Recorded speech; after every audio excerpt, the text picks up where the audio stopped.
Okay, we're going to start. Right, my name, for those of you who don't know me, is Matthew Aldridge. I'm a 10th grade cultural history teacher, and I have known Sam Hamilton, I think, since about the time he was born, almost. But I have known him quite a long time, and I have to tell all of you that in my 16 years of mentoring senior projects in the school, this was probably the easiest senior project I've ever had to deal with.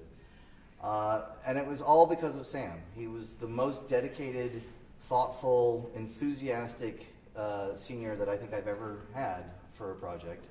So it's been a real great pleasure having him as a mentee, and I want to thank him publicly for having done so, because I thought it was really great.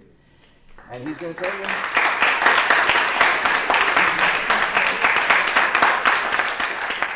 And he's here to tell you all about his senior project.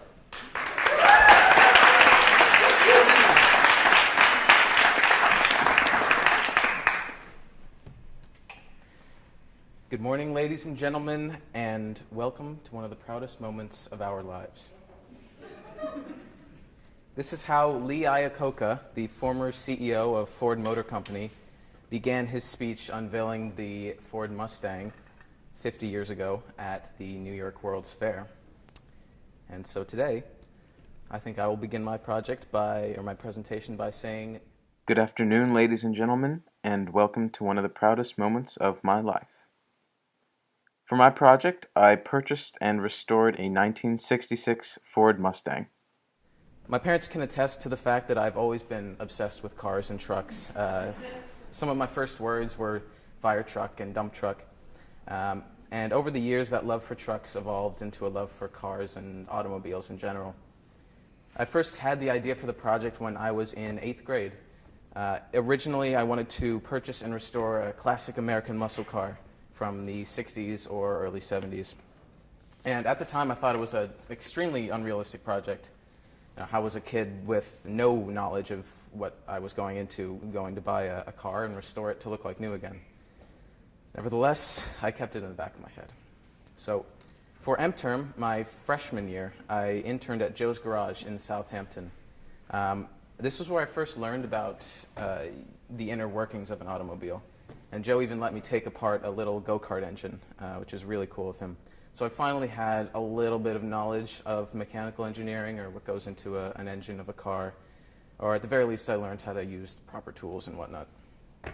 So junior year, I took that knowledge a little farther when, along with Eli and Julian, I took apart a small engine, a little lawnmower engine, and put it back together. And we had it run, and that was for our modernity project. So we purchased this one-cylinder engine, disassembled it, inspected the parts, looked over it, learned about how everything worked inside. And I see this project as sort of the introductory step into the areas of mechanical engineering that I would need to know if I were to do something like restore a car for my senior project in the future. It also made me realize that this kind of work can be really tedious and unpredictable when it comes to how much time it can take.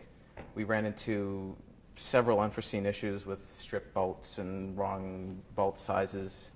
It certainly took longer than we expected, which turned out to be a good sign, or not a good sign, but turned out to be a sign of things to come with my own project. Finally, the time had come to decide what I wanted to do for my senior project. Last year for M-Term, I went to Italy with my mentor, Matt Aldridge, and I brought up the idea with him on a trail in Tuscany. And he liked the idea, but affirmed my worry that I had that it seemed too wide scope for the limited time frame of the senior project. Instead of doing all the work that I wanted to do myself, I would need to focus on one or a couple aspects of it just to be able to get done what I wanted to get done. So the first major hurdle was, of course, finding the car.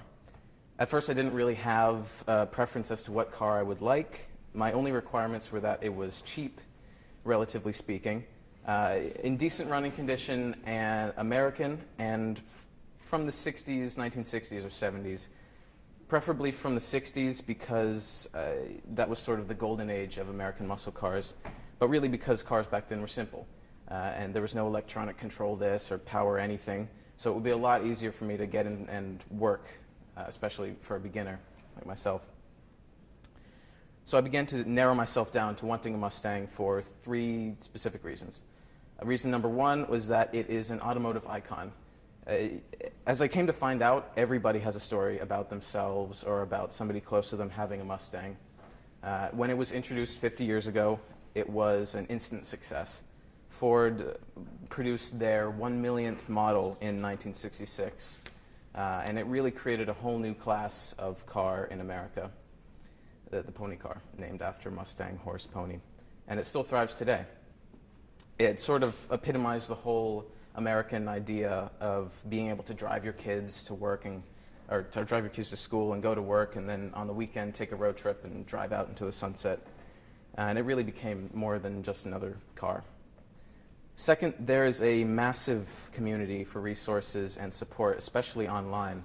I did all my business through an online website called CJ Pony Parts. They make videos and tutorials to go along with most of the products that they sell, and I don't know what I would have done if I didn't have their tutorials to watch when installing this piece or that part in the car. I don't know what I would have done.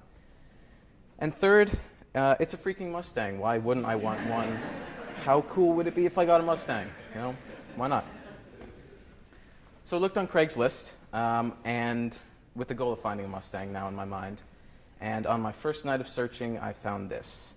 It's a 1966 Mustang Coupe for $7,000 from a seller in New York City. It was in running condition and really needed some love. It looked really worn out. 2 weeks later, my dad and I took a trip into the city to meet the seller, meet the car, and then a week later, after talking her down to $6,000, we were driving it home on the LIE. And this was about 2 weeks after school had ended last year. It quickly became apparent that if I wanted to do the project and do it well, it was going to cost a lot of money. I had saved up my whole life from work, so I had enough to get started and purchase the car, but certainly not enough to finance the entire project. So I ran an Indiegogo online fundraising campaign with a goal of $10,000. Indiegogo is an amazing website that allows its users to create fundraising campaigns to crowdsource projects or certain products. There are several websites like this, but the draw to Indiegogo was their flexible funding option, where even if I didn't raise the full amount that I was hoping for, I would still get the money that people had already donated. I couldn't believe the amount of support I got. At the end of the 60-day period, I raised about $5,200, and over the span of the rest of the project, I raised another $5,300 from direct donations, so I ended up exceeding my goal.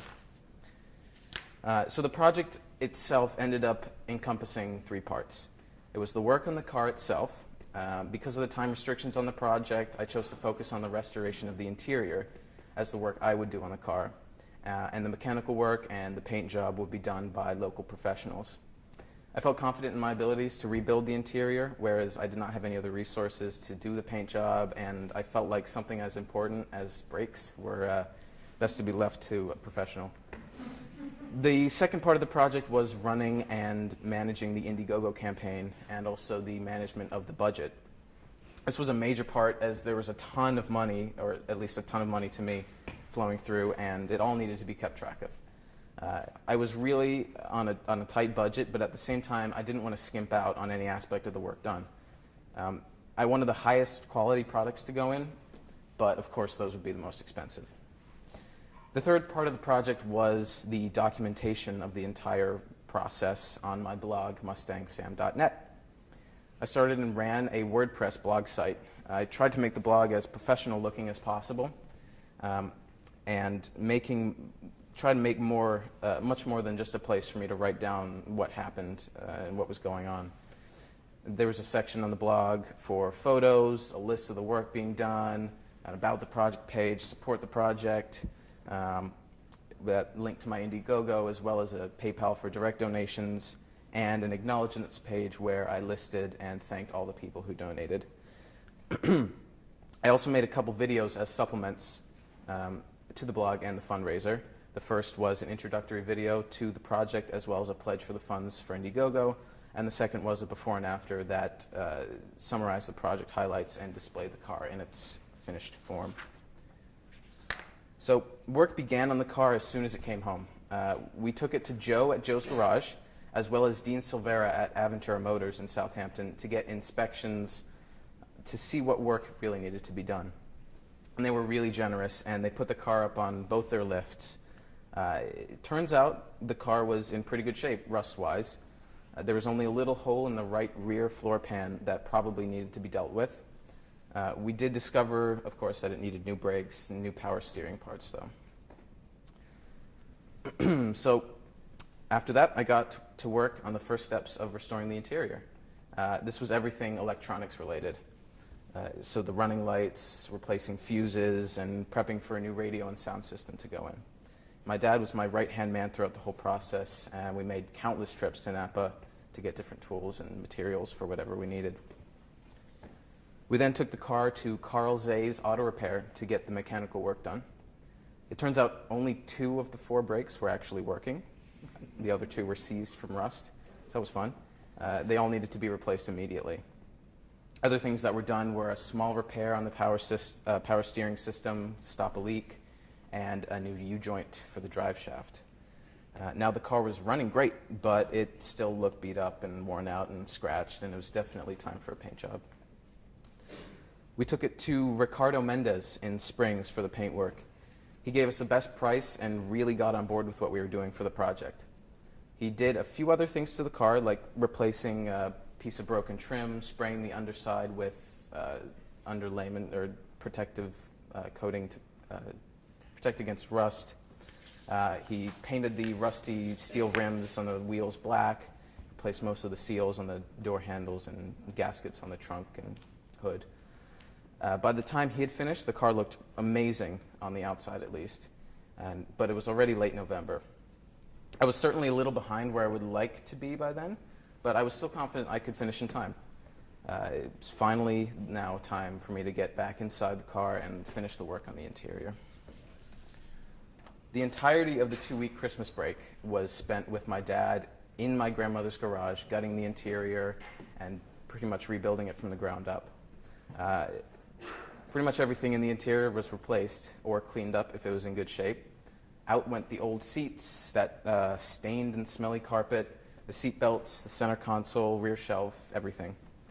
It needed to be gutted right down to the bare floor pans in order to properly lay the new carpet to fit correctly, as well as try and get rid of that lovely old car smell of mildew.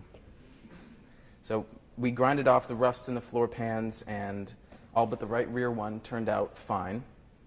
Ricardo had put a patch on the underside of the rust, the hole in the floor, before he sprayed it. We decided to put a patch over the top to add a little support. We screwed in a sheet of aluminum to cover the pan, and it's not much in terms of support, but it's a whole lot better than nothing. After that, in went the new carpet, seat belts, rear shelf, rear speakers, glove box door, instrument panels, center console, kick panels, door sill plates, steering wheel, door and window handles, trunk carpet, radio, door speakers, and the new upholstery on the seats. I'd also ordered the new upholstery and seat foam for the seats not before a lot of other parts came in, but they didn't actually arrive until all the other work was done. And reupholstering the seats was certainly the hardest part of the project, and we spent a solid week working on just the driver's seat, stripping down the old one, putting the new foam, attaching everything on the new one. It was definitely a 2-person job, and I'm really lucky my dad was willing to help. It was made tricky just by the amount of stretching and kneading and pulling that needed to be done to get the upholstery to fit in the right place on the frame and attach correctly. Luckily, we figured out what we were doing, and the remaining seats went quicker. We got the seats attached, and that was pretty much that. The interior was finished. So inevitably, there were many challenges along the way that either slowed down the progress or were just inherently in the type of project that I was doing. Early on, the question that was really difficult and very daunting was, how was I going to pay for it? This was obviously a very different project than any others because it required a lot of money to be put into it.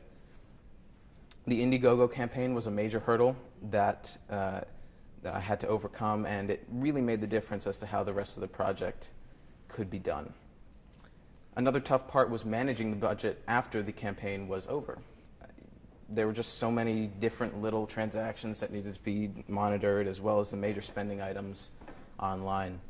It was tricky keeping up with what I was spending and trying to make smart decisions on what to buy and when to get, what to buy and when in order to get the most out of the limited resources I had. Getting the blog up and running was another challenge. The amount of work that was needed just to get the site up and on its feet was incredible. I had to learn the ins and outs of how a WordPress site works, and I had to do it effectively, make it look like as professional as possible. Doing the work on the car also brought many trials and tribulations of its own. Redoing the upholstery again was the most physically challenging part of the work, but it seemed like every step of the way there was something that just didn't fit right or didn't work out how we expected it to or needed to be jammed in a little bit more than it wanted to go.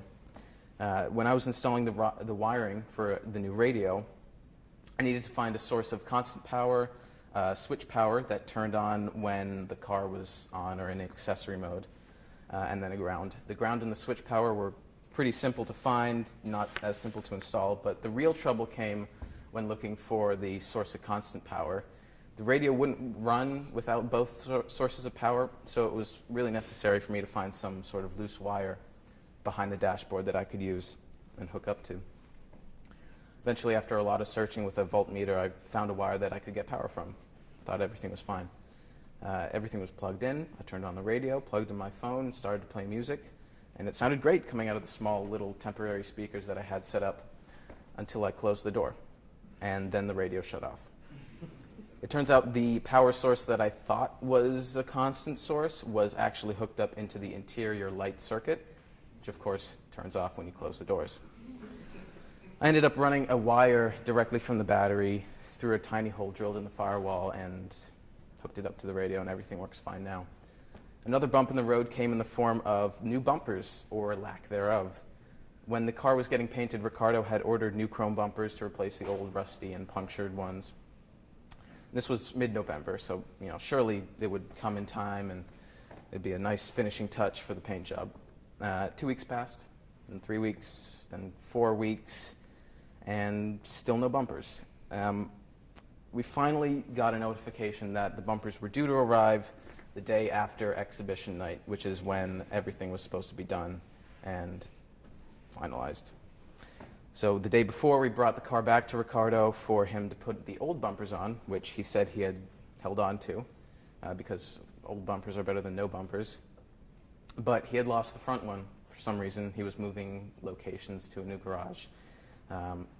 And he had the rear one, he put that on, and ended up taking a new bumper off of somebody else's Mustang to put it on mine, just in time to get the car ready for display.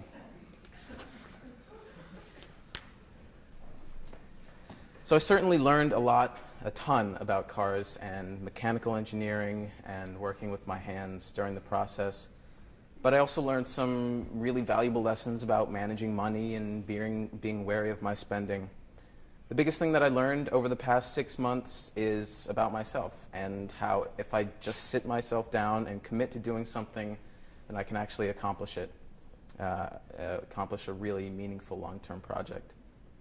I've always struggled with things like that. I'm the type of person that want to sit down and not stand up or walk away from a project until it's done. And I think actually I use that to my advantage in a longer-term project like this. I was able to set mini goals and milestones for myself along the way that I could achieve in one sitting. And at the end, all those little milestones came together really nicely. So I got the work finished in time to complete the project, but work on something like this will never really be over. There will always be something left to do, no matter how small it is. But all of those, right now at least, are minor details. The car is finished, and I can say that I'm really proud of how it turned out. In the future, while I don't think I'll become a mechanic or anything like that, I do plan to work on my own cars, and who knows, maybe someday start another project like this. I'd like to thank all the people who made this project possible. The names cycling through right now are the people who contributed money to the project. None of this would have been possible without the extremely generous donations that these people provided. They really made the project possible. And thank you also. That's done. Here we go. Joe Frizzell and Dean Silvera for their generous inspections at the beginning of the project. Thank you also to my mentor, Matt Aldridge, and Dale Scott for their support. Of course, the Ross School for the incredible opportunity to do something like this.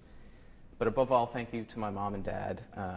Mom, thank you for keeping me on track with my blog posts and campaign work. And thank you, Dad, for being right there with me the whole time, helping me the whole way through with all the work that was done. Without you, the project really wouldn't have been possible. So thank you.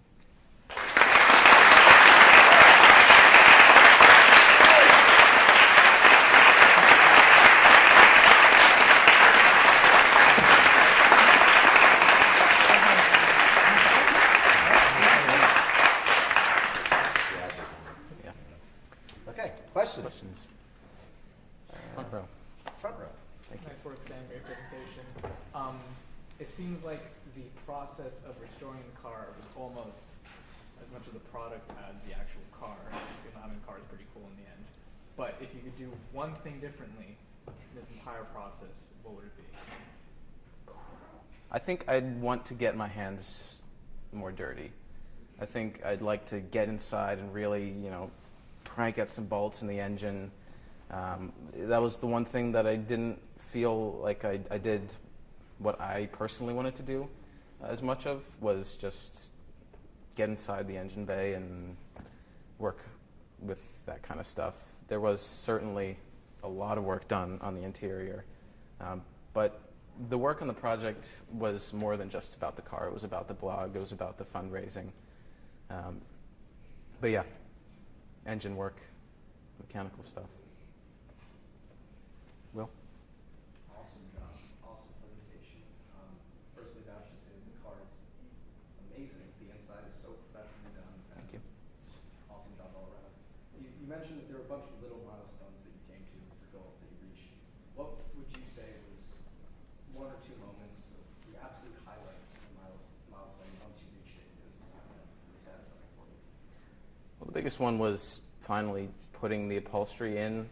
It wasn't the smallest little milestone, but it was certainly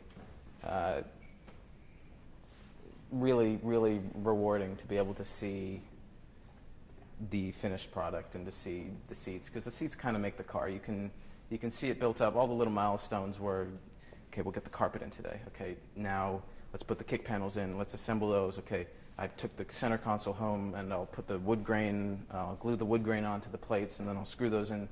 Okay, that's good, that's done. But really, it all felt, the major payoff in the end was seeing it done. You can see it along the way. Carpet makes sense, that looks good. But the seats are really what make the interior of a car, I think. Maddie? Did the new bumpers come? The new bumpers have come, but they are not on yet because of the weather conditions just being too crummy to go out and get them put on. Eli? Congrats, man. How many miles have you put on so far, and how many do you plan to? I think, well, I purchased it with, I think, 112,000 miles on the cars, about 115 now. How many do I plan? I have no intentions of getting rid of this car anytime soon. And it is my daily driver once the weather sort of gets a bit warmer. Alex? Hey, great job, man. I really love the car. I have a question though. Did you put anything in the car, like a touch that's yours and not Ford, even though it doesn't match Mustang? There wasn't really anything that I fabricated myself other than, I guess, little support things, like the aluminum plate that was screwed in, or there was a little, behind the radio and the dashboard, I made a tiny little plywood and wrapped in tape sort of support just so that the radio wasn't hanging down and stressing out the hinges too much. That actually brings up a pretty interesting point that pretty early in the project, I had to make the decision whether or not I wanted to go all original with the style that I was restoring it in, or sort of change it up a bit and make my own decisions, make it look the way I want it to look. As you might have been able to tell, I sort of chose to go the way of restoring it to be the same. I chose the same paint color, chose the same wood grain interior. But there were little things that I chose to sort of upgrade in the process too. The radio, of course, on the original one is just like an AM radio that was cut out from the back and wasn't even working, probably all rusted out inside. But I upgraded it to look pretty much the same tuner front, classic style, but it has a little MP3 connector in the back and, you know, good speakers too. There's a trunk in the there's a carpet in the trunk, whereas originally there would just be metal and then a rubber mat, which was all gross, and I didn't really like that, even though it is original. And also the seats are the original styling of seats. The interior style is sort of the deluxe pattern for that time, but the seats are extremely unsupportive, and what I got were aftermarket seats that looked really similar, but had large side bolsters and really supportive foam, so that you're more comfortable in the chair, in the seat, even though it's the same sort of styling. Dan? Has the original owner of the car stayed in touch with you at all? Seen the car or no? I don't know. We let her know sort of the idea of the project when we were meeting with her. And one of the reasons why she sold it to us is because she knew that it was going to a good home. She had other people come up to her, and mechanics that just basically wanted to buy it and put a couple $1,000s into it and flip it for more than what they bought it for. And she really wanted it to go to a good home. It was originally from California. It was driven out here in the 80s by a couple from San Francisco to Rhode Island. So it's been garaged its whole life. It's really been taken good care of, and I think she wanted to leave that, continue that.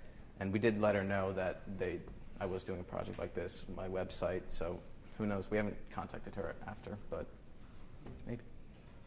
Dale? Great job. Thank you. Are there seatbelts in the car? Yes, they are lap belts. They're like airplane sort of style belts.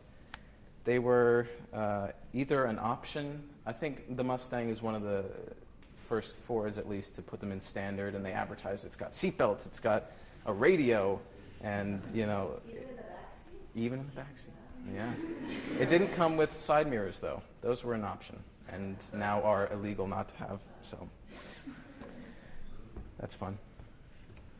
Anything else? Right. Thank you.